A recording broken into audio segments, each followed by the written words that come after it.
Cela, la République, c'est de vivre ensemble ce moment-là. Regardez Benyamin Netanyahou, le Premier ministre israélien. Les services de sécurité doivent avoir des cauchemars. Là. Oui, qui croise Fleur Pellerin, qui essaie de se frayer un chemin, le Premier ministre israélien, afin de pouvoir monter à l'intérieur du bus.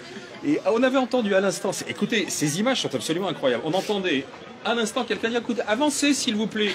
Il n'y a plus de place, comme un matin d'heure de pointe, alors que tout le monde essaierait de rejoindre son lieu de travail. Quoi. Oui, alors, voilà, vous entendez des services de sécurité quand même exceptionnels, mais une certaine improvisation, on va dire, qui doit mettre beaucoup de ces dirigeants politiques en difficulté et dans l'embarras parce qu'ils n'ont pas l'habitude de cette situation. Alors écoutons l'ambiance, si vous voulez.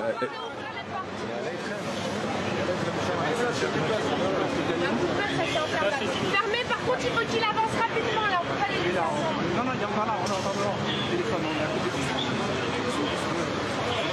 On peut avancer,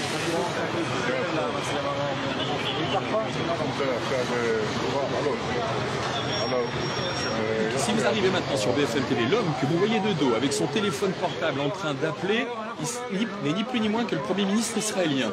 C'est Benyamin Netanyahou qui a dû laisser partir le premier bus en direction de la mairie du 11e arrondissement, parce que les chefs d'État et de gouvernement vont se retrouver là-bas pour participer à la manifestation, mais le bus était complet.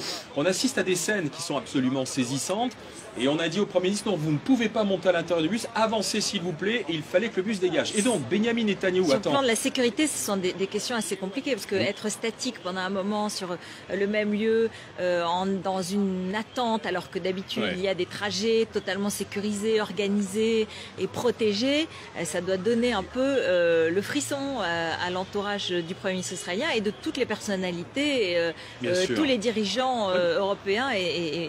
C'est vrai. Alors franchement, être aussi près du Premier ministre israélien dans un moment tel que le vit la République française aujourd'hui, c'est quasiment inédit, parce que les hommes que vous voyez à côté de lui, c'est vraiment la garde rapprochée du chef du gouvernement israélien. Et on a aperçu 2,50 m derrière, il m'a semblé, Najat Vallaud-Belkacem, qui elle aussi attend le bus, en quelque sorte, on peut dire.